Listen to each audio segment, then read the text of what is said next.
नमस्ते सदा वत्सले मातृभूमि। एक विषय जो इस समय खूब चल रहा है और वो विषय है कॉलेजियम सिस्टम। कॉलेजियम सिस्टम पर नव भारत जो टाइम्स नाउ का हिंदी वर्जन है, उसका एक नेशनल सेमिनार चल रहा है, उसकी समिट चल रही है। उसमें honourable justice retired you Lalit और हरीश साल्वे जी उपस्थित हुए। मामला था किरण रिजिजू ने जो ऑनरेबल सुप्रीम कोर्ट के अपॉइंटमेंट ऑफ जजेस के मामले में कह दिया। मैं इस विषय पर अभी 2-3 चीज़ें मिलाना चाहता हूँ। एक तो चीफ इलेक्शन कमीशन का जो अपॉइंटमेंट का 5 जजों की बेंच में चक्कर चल रहा है, यानी कि मुकदमा चल रहा है कि चीफ इलेक्शन कमीशन का अपॉइंटमेंट क्या सरकार को करना चाहिए, नहीं करना चाहिए? सरकार के पास इतनी अथॉरिटी है कि वो चीफ इलेक्शन कमीशन का अपॉइंटमेंट कर सके? और अगर उसके लिए क्यों नहीं अ एक एक कॉलेजियम सिस्टम की आवश्यकता है, क्यों ना कॉलेजियम सिस्टम से उसका अपॉइंटमेंट करवाया जाए। कॉलेजियम सिस्टम से अपॉइंटमेंट का मतलब यहाँ पर ये है कि कॉलेजियम सिस्टम से अपॉइंटमेंट का मतलब चीफ जस्टिस उसमें शामिल हो, उसकी कॉलेजियम बनाई जाए। ये बात ऑनरेबल सुप्रीम कोर्ट में चल रही थी और इधर टाइम्स नाउ की समिट में ये चर्चा हुई।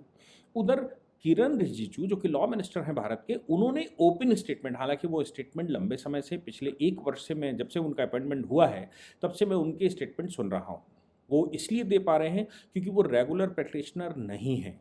इससे पहले के जो लॉ मिनिस्टर थे वो रेगुलर प्रैक्टिशनर होने के नाते खुलकर बात नहीं कर पा रहे थे। क्यों नहीं कर पा रहे थे?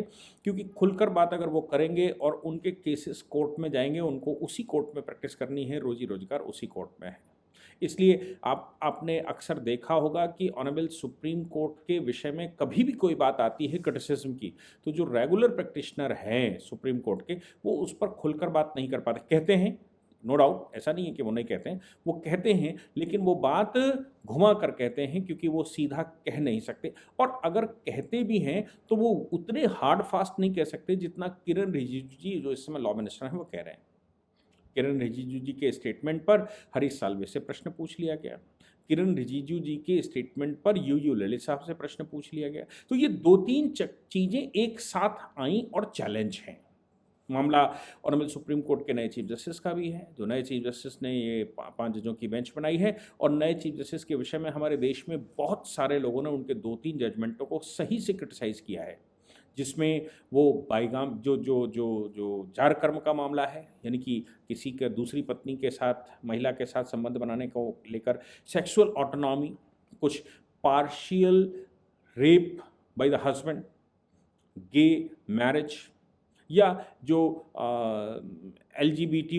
एलजीबीटी जो समाज है उसके लिए जो उनके डिसीजंस हैं, ऐसे बहुत सारे डिसीजंस उनके अभी इस वक्त आए और उन डिसीजंस पर देश में चर्चा हो रही, क्योंकि वो ऐसा मानना है हमारे देश के लोगों का कि वो भारतीय संस्कृति के अनुरूप नहीं है। उनका कहना ये भी है कि ऑनरेबल चीफ जस्टिस जो आज के हैं, वो चूँकि विदेशों में उनकी पढ़ाई हुई है, वो उन्होंने ज़मीन का स्ट्रगल नहीं देखा, भारत की संस्कृति को बहुत अच्छे से जानते नहीं हैं, भारत की संस्कृति को बहुत अच्छे से पहचानते नहीं हैं, इसलिए भी वो इस तरह के निर्णय करते हैं, मॉडरेट फॉर्म ऑफ लॉ बताते हैं, जो कि भारतीय संस्कृति नहीं है। खैर, ये तो जजमेंट है, कोई परमानेंट नहीं होते। 5 जजों की बेंच अगर जजमेंट करती है तो फिर 7 जजों की बेंच भी बैठती है। और बिल्कुल वैसे ही जैसे गोलकनाथ का जजमेंट केशवानंद भारती ने क्रॉस कर दिया था, यानी कि उसको पलट दिया था, वैसे ही कोई नई बेंच बैठेगी और उस पर भारतीय संस्कृति के अनुरूप कोई डिसीजन आएगा। खैर, अब इस समय मामला जो चल रहा है वो कॉलेजियम का चल रहा है। मामला इसलिए कॉलेजियम फिर से सिस्टम में आया क्योंकि ऑनरेबल जस्टिस के एम जोसेफ, जो ऑनरेबल जस्टिस रिटायर्ड के मैथ्यूज़ के बेटे हैं, जो सुप्रीम कोर्ट के जज हुए थे, केरला से आते हैं, उनकी अध्यक्षता में 5 जजों की एक कॉन्स्टिट्यूशनल बेंच बैठी हुई है चीफ इलेक्शन कमीशन के अपॉइंटमेंट को लेकर। और चीफ इलेक्शन कमीशन के अपॉइंटमेंट को लेकर उनका ये मानना है कि चीफ इलेक्शन कमीशन को इतना समय नहीं मिल पाता है कि वो निर्णयों में अच्छी भाग ले सके, और चूँकि चुनाव सही से नहीं हो पाते हैं, इसलिए बहुत कुछ गड़बड़ सरकारें सही से चुन नहीं पाती हैं। प्रश्न सीधा हो या उल्टा हो, डायरेक्ट हो या इनडायरेक्ट हो, मुझे लगता है प्रश्न आज के सरकार के चुनाव को लेकर था कि आज के सरकार के जो चुनाव होते हैं वो चुनाव कितने फेयर होते हैं, क्योंकि उन पर प्रश्न चीफ इलेक्शन कमीशन ही नहीं, इलेक्ट्रॉनिक वीटो मशीन पर भी सवाल उठते रहे हैं और लोग इसको ऑपरेशन लोटस की तरह देखते रहे हैं। इसलिए सुप्रीम कोर्ट चले गए और सुप्रीम कोर्ट में ऑनरेबल जस्टिस के एम जोसेफ जिनके मामले में ये कहा जाता है कि वो आज की प्रेजेंट की गवर्नमेंट के अनुकूल नहीं हैं। अनुकूल से मतलब ये है कि बीजेपी की बैठी बिठाई सरकार, उन्होंने बीजेपी की जो जब वो उत्तराखंड हाई कोर्ट के जज थे तब उन्होंने कांग्रेस की सरकार को पुनर्स्थापित कर दिया था। बीजेपी के द्वारा लगाई गई इमरजेंसी, जो कि प्रेसिडेंट के द्वारा लगाई जाती है, वो इमरजेंसी भंग कर दी थी, यानी कि जो आर्टिकल 356 भंग कर दिया था। यानी कि वो स्ट्रक्चर पास करने की बजाय उन्होंने सीधा ऑर्डर कर दिया था और प्रेसिडेंट की पावर हाथ में ले ली थी। यही बात चीफ इलेक्शन कमीशन के अपॉइंटमेंट को लेकर जब सवाल खड़े हुए हैं कोर्ट में, तो तुषार मेहता साहब जो कि सॉलिसिटर जनरल हैं, उन्होंने बहस करते समय कह दिया, हालांकि उन्होंने दुष्यंत दबे साहब के ऊपर ये कंधे पर बंदूक रखकर चलाया है और उन्होंने कहा कि भाई ये जो प्रकरण चल रहा है ये ऑनरेबल कोर्ट, उन्होंने कहा इसको व्यक्तिगत ना लिया जाए, मैं इसको कॉन्स्टिट्यूशनल एनोमली की तरह देख रहा हूं और कॉन्स्टिट्यूशनल सबमिशन की तरह देख रहा हूं, मैं अपना सबमिशन कर रहा हूं। उन्होंने कहा कि ये कोर्ट जो है वो प्रेसिडेंट की पावर को अपने हाथ में ले रही है, रिजर्व कर रही है। प्रेसिडेंट की जो प्योर पावर है अपॉइंटमेंट की, जो एग्जीक्यूटिव फंक्शन है, उस अपॉइंटमेंट के प्रोसेस को वो अपने हाथ में ले रहे हैं। खैर, मामला यहाँ तक रुकता, हालांकि उस पर मैंने एन गोपालस्वामी का स्टेटमेंट आपको पिछले कुछ लेक्चर्स में बताया था कि उन्होंने कहा कि भाई ये ठीक नहीं है, 1991 से पहले की दशा को अभी नहीं देखना चाहिए। 1991 के बाद तीन लोगों का चूंकि इलेक्शन कमीशन हो गया है और 65 वर्ष की आयु उसमें पहले से निर्धारित है, तो जो इलेक्शन कमीशन उसमें बाकी 2 बैठे हुए हैं, अगर चीफ इलेक्शन कमीशन को 1 वर्ष का ही टाइम मिला तो भी बाकी के जो बैठे हुए हैं वो उनके विषय में क्या कहा जाए, उनके विषय में ये कहना चाहिए कि वो लोग अपनी सलाह दे सकते हैं। और आप अगर इलेक्शन कमीशन रहे हैं लंबी समय तक, तो इलेक्शन कमीशन रहते हुए आप वो कर सकते हैं। इलेक्शन कमीशन रहते हुए आपने जो अनुभव लिया होगा, चीफ इलेक्शन कमीशन रहते हुए अनुभव नहीं होंगे। और चीफ इलेक्शन कमीशन चूंकि एक्सक्लूसिव पावर नहीं रखता है कोई स्टेटमेंट देने का या कोई निर्णय लेने का, ये TN. Session versus union of India में डिसाइड हो चुका है कि 3 का मतलब है 2-1 की मेजोरिटी से डिसीजन होना चाहिए। उससे मतलब नहीं है कि चीफ इलेक्शन कमीशन के साइड में है, चीफ इलेक्शन कमीशन साथ में है या विरोध में है। हो सकता है कि बाकी के 2 मेंबर्स जो डिसीजन लें और अकेला चीफ इलेक्शन कमीशन अलग हो तो चीफ इलेक्शन कमीशन की बात नहीं मानी जाएगी, बाकी 2 की बात मानी जाएगी। ये बात ऑनरेबल सुप्रीम कोर्ट पहले से तय कर चुका है। अब इसमें बात ये आती है कि अनुभव की, कि भाई चीफ इलेक्शन कमीशन को अनुभव नहीं है और अनुभव ना होते हुए ये ब्ला ब्ला ब्ला ब्ला ब्ला, तो उस समय की बात सामने ये आई कि भाई उनको अनुभव है। ये कहना गलत है कि अनुभव नहीं है। और ये 1991 से पहले की सिचुएशन में जो अपॉइंटमेंट होते थे 9 वर्ष के लिए, 8 वर्ष के लिए, उसको यहाँ कंपेयर करके नहीं देखना चाहिए, क्योंकि 1991 में वो 6 वर्ष की कार्यकाल फिक्स कर दिया गया, 65 वर्ष की आयु फिक्स कर दी गई। के.एम. जोसेफ साहब का कहना ये था इसमें कि ये मामला कुछ ऐसा है कि सरकार को मालूम होता है कि कौन ये कब रिटायर होने वाले हैं, इनकी रिटायरमेंट क्या है, तो वो बात के 2 वर्ष के लिए, 1.5 वर्ष के लिए, 2.5 वर्ष के लिए उसका अपॉइंटमेंट करते हैं। जब तक उसको समझ में आता है कि चीफ इलेक्शन कमीशन का फंक्शन क्या है, तब तक वो रिटायरमेंट की एज पर पहुंच जाता है। इसको एन गोपाल स्वामी ने बिल्कुल क्रिटिसाइज किया था। अब इस बहस के दौरान जब तुषार मेहता साहब ने कोर्ट के सामने ये रखा, उन्होंने कहा कि पावर रिजर्व करने की कोशिश की जा रही है सुप्रीम कोर्ट के द्वारा, और अगर जहां पर आप कह रहे हो कि वो कानून नहीं है, कानून नहीं है ये कहना ठीक नहीं है। कानून तो ऑनरेबल आर्टिकल 324 में कॉन्स्टिट्यूशन में रखा हुआ है, केवल उसकी मैकेनिज्म अगर डिफाइंड नहीं है तो इसका मतलब ये नहीं कहा जा सकता कि कानून नहीं है। मैकेनिज्म नहीं होना, ये सारी पावर कहीं ना कहीं एग्जीक्यूटिव को देती है। ये सुप्रीम कोर्ट के जजमेंट भी हैं जिनमें ये कहा गया है कि जो काम जिसका मैकेनिज्म नहीं दिया गया है वो पावर सदैव और सदैव एग्जीक्यूटिव के पास रहती है, उस पर एग्जीक्यूटिव को निर्णय लेने का अधिकार होता है। तो एग्जीक्यूटिव को चूंकि निर्णय लेने का अधिकार है, इसलिए आप ये नहीं कह सकते कि उसमें पावर नहीं है। प्रावधान तो दे रखे हैं, ये बात निश्चित है, और प्रावधान आपके सामने भी हैं। इस बात को आगे बढ़ाते तो ये बहस जो चल रही है, इसी बहस में रिजिजू साहब ने अपना स्टेटमेंट दे दिया, और रिजिजू साहब ने उसमें ये कह दिया कि चीफ इलेक्शन कमीशन के अपॉइंटमेंट के लिए अगर कॉलेजियम चाहिए, ट्रांसपेरेंट सिस्टम चाहिए, जो कि जिस पर कोर्ट सुनवाई कर रहा है, तो फिर सुप्रीम कोर्ट और हाई कोर्ट के जजेस के अपॉइंटमेंट को लेकर क्यों नहीं। सुप्रीम कोर्ट और हाई कोर्ट के जजेस के अपॉइंटमेंट को लेकर मैंने संसार में कहीं नहीं सुना कि जजेस का अपॉइंटमेंट करते हों। विश्व के किसी भी सिस्टम में जजेस के द्वारा जजेस का अपॉइंटमेंट नहीं होता, और चूंकि किसी भी सिस्टम में जजेस के द्वारा अपॉइंटमेंट नहीं होता, इसलिए भारत में ऐसा कहना कि इंडिपेंडेंट ऑफ जुडिशरी के लिए ये ठीक है, ये गलत होगा। उन्होंने आगे कहा कि अमेरिकन जुडिशरी भी जजेस का अपॉइंटमेंट खुद नहीं करती, क्या उनकी जुडिशरी ठीक नहीं है? उन्होंने कहा कैनेडियन जुडिशरी जजेस का अपॉइंटमेंट नहीं करती, क्या ये उनका ठीक नहीं है? उन्होंने ये भी कहा कि 1991 से पहले जब कोलिजियम नहीं हुआ करता था, उस समय जो जजेस आए, चाहे वो ऑनरेबल जस्टिस चंद्रचूड़, मतलब इनके आज के चंद्रचूड़ के पिताजी, उनका अपॉइंटमेंट गलत था क्या? उन्होंने कहा कि सुब्बाराव साहब का अपॉइंटमेंट गलत था क्या? कृष्णा अय्यर साहब का अपॉइंटमेंट गलत था। बहुत सारे नाम उन्होंने गिरा डाले और कहा कि भाई इनके अपॉइंटमेंट कैसा है। ये बात तुषार मेहता साहब ने भी कही और ये बात हरीश साल्वे जी ने भी कही, और हरीश साल्वे ने साफ साफ कहा कि भाई इस बात से मैं सहमत नहीं हूँ।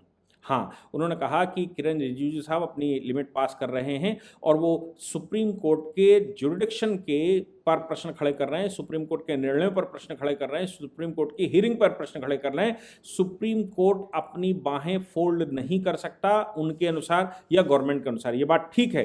लेकिन उन्होंने कहा कि मैं कोलिजियम सिस्टम के शुरू से विरोध में हूं, मैं उससे एग्रीड नहीं हूं, क्योंकि संसार के किसी कोने में भी जजेस का अपॉइंटमेंट जजेस नहीं करते। किरण रिजिजू साहब ने जो जंग छेड़ी है, वो जंग मुझे नहीं लगता कि बिना सरकार की सहमति के छेड़ी होगी। उन्होंने साफ साफ शब्दों में कहना शुरू कर दिया कि भाई कोलिजियम सिस्टम से मैं असहमत हूं, कोलिजियम सिस्टम से मैं सहमत नहीं हूं।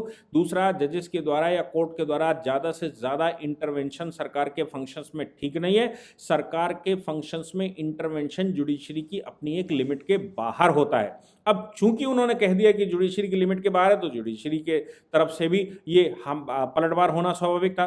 जुडिशरी की तरफ से जो पलटवार हुआ, उस पलटवार में ये कह दिया गया कि भाई ये बात ठीक नहीं है, और उधर इन वैसी वर्षा किरण रिजिजू अपनी लिमिट क्रॉस कर रहे हैं। उनको जुडिशरी के लिए ऐसा शब्द इस्तेमाल नहीं करने चाहिए थे। हरीश साल्वे जी की समस्या ये है कि वो रेगुलर प्रैक्टिशनर हैं, उनको जजमेंट चाहिए होते हैं, इसलिए उन्होंने दोनों के पक्ष का, क्योंकि वो सरकार का भी काम करते हैं, वो जुडिशरी के सामने भी जजमेंट लेने जाएंगे, इसलिए उन्होंने दोनों के बीच की बात करी। ऑनरेबल जस्टिस यूयू ललित साहब ने जो बात कही, उन्होंने कहा कि भाई कोलिजियम से मैं सहमत हूं, क्योंकि बेस्ट जजेस का अपॉइंटमेंट करते समय जजेस के बारे में खोजना और जो सामने बेंच के प्रैक्टिस उसमें रहता है उसके बारे में होना वो बिल्कुल पहचान लेता है। लेकिन परिवारवाद, वंशवाद और ये घरवाद और बच्चों के एम्प्लॉयमेंट की जिम्मेवारी, बच्चों के ये भी तो उसका पार्ट ही है ना। कोई जजेस हमारे यहाँ उस समय के भीष्म पितामह तो नहीं है जो एक बार प्रतिज्ञा ले लेंगे तो वो प्रतिज्ञा पर चाहे वंशनाश हो जाए, वो प्रतिज्ञा वैसी की वैसी बनी रहेगी और उस प्रतिज्ञा से डगमगाएंगे नहीं। इसलिए कहीं ना कहीं तो कोई ना कोई तो फेवर करने के चांसेस रहते हैं। यूयू ललित साहब ने ये भी कह दिया साथ में कि मेरा मानना है कि अगर कोई नए थॉट प्रोसेस आते हैं तो उनको इनवाइट करना चाहिए। मैं उनको सलाह देना चाहता हूँ, यूयू ललित साहब छोड़ दीजिए, जो कोई भी ये कह रहा है कि नए थॉट प्रोसेस के लिए हम तैयार रहते हैं, नए आइडियाज़ के लिए तैयार रहते हैं, मेरे पास एक आइडिया है, और वो आइडिया ये है कि जुडिशरी के अपॉइंटमेंट से पहले एक national eligibility test for judicial services होना चाहिए। यानी कि हायर जुडिशियल सर्विसेज, जो एचजेएस का टेस्ट होता है, कम से कम एचजेएस का एग्जाम तो क्वालिफाई करके हाई कोर्ट सुप्रीम कोर्ट के जज बने।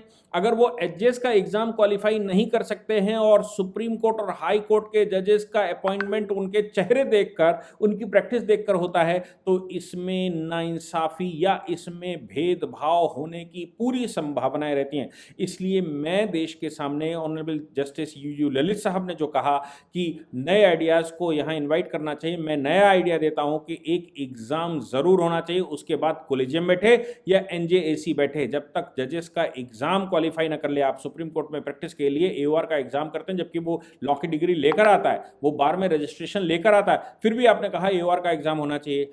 आपने एआईबी का एग्जाम भी, ऑल इंडिया बार एग्जाम भी आपने कर दिया और ये कहा कि नहीं, एलएलबी की डिग्री होने के बावजूद बार एग्जाम दोगे तो भी प्रैक्टिस करोगे, तो फिर जज बनने के लिए कोई एग्जाम क्यों नहीं है? सुप्रीम कोर्ट, हाई कोर्ट का जज बनने के लिए कम से कम एक एओआर टाइप का एग्जाम क्वालिफाई करना अति आवश्यक होना चाहिए, जो एक इंडिपेंडेंट बॉडी के द्वारा करवाया जाए। तो एलिजिबिलिटी क्राइटेरिया आप रख लीजिए, उस एलिजिबिलिटी के आधार पर जो बाकी क्राइटेरिया आपको देखना है, चाहे एनजेएससी के माध्यम से देखना है, चाहे जजेस कोलिजियम के माध्यम से देखना है, लेकिन फिल्टर तो हो जाना चाहिए। जो योग्य है उसी का फेवर भी होना, अगर फेवर भी कर रहे हैं आप तो जो योग्य है उसका ही फेवर किया जा सकता है, अयोग्य का फेवर नहीं होना चाहिए। हमारे यहाँ बहुत सारे जजेस ऐसे बैठ जाते हैं जिनके फैसलों को लेकर प्रश्न खड़े होते ही रहते हैं, उनके जवाब कौन देगा, उनके जवाब कैसे आएंगे, और वो वैसा ना हो पाए इसके लिए मुझे लगता है कि नए आइडियाज़ पर काम होना चाहिए। लेकिन किरण रिजिजू साहब ने जिस प्रकार से बात छेड़ी है, जिस प्रकार से बात सामने लेकर आए हैं,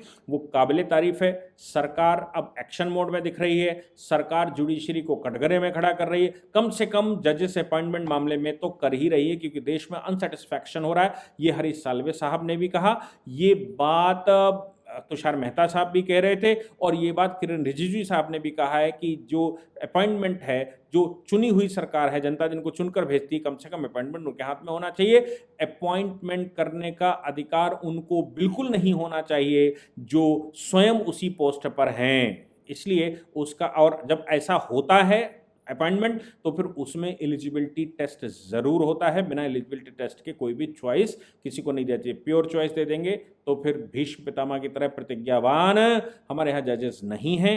वो कहीं ना कहीं वंशवाद का फेवर कर ही जाते हैं, परिवारवाद का फेवर कर ही जाते हैं, और परिवारवाद को ख़त्म करने के लिए नरेंद्र मोदी सरकार पूर्ण रूप से, सशक्त रूप से काम कर रही है। वो जुडिशरी में भी होना चाहिए। तो इन मामलों में ये भी है कि जनता को भी अपने जो उनके वक्तव्य हैं, जो उनके विचार हैं, जो वो उनके मन में चलता है, भारत को सुधारने का, भारत को एक आइडियल देश बनाने का जो हम सबका विचार रहता है, उस विचार के लिए हम सबको प्रयास ज़रूर करना चाहिए। स्टेक होल्डर्स ज़रूर केंद्र सरकार और सुप्रीम कोर्ट है, लॉयर्स हैं, लेकिन आप भी देश में इस प्रकार की वार्ता को आगे बढ़ाकर, मेरा लेक्चर है, इसी को अगर आप जन जन तक पहुंचा देते हैं तो भी लोगों के मस्तिष्क में बात आती है। कमेंट करके आप ज़रूर उसमें लिखते ही हैं, और मुझे लगता है और लिखेंगे, जिसका मैसेज जाता ही है, इसमें कोई शक नहीं। तो हम सबका दायित्व बनता है कि हम सारे इंस्टीट्यूशंस को सही करेंगे,